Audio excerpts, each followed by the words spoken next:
नागपूर वर्धा मार्गावरील double decker उड्डाणपुलावर झालेल्या अपघातात दबंग अभिनेता सोनू सूदची पत्नी जखमी आणि नातेवाईक देखील जखमी झाले आहेत. अपघात झाला त्यावेळी सोनू सूदची पत्नी आणि 2 नातेवाईक कारमध्ये होते. हे सर्व विमानतळावरून निघाले होते. सोनेगाव पोलीस अधिक तपास करत आहेत.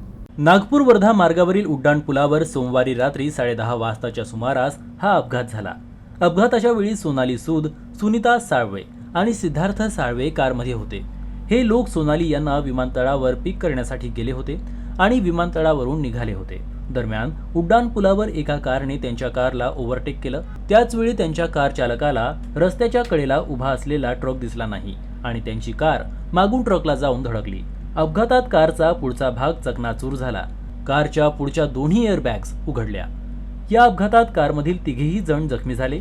जखमींना मानकापुरातील अलेक्सिस रुग्णालयात उपचारासाठी दाखल करण्यात आलं आहे.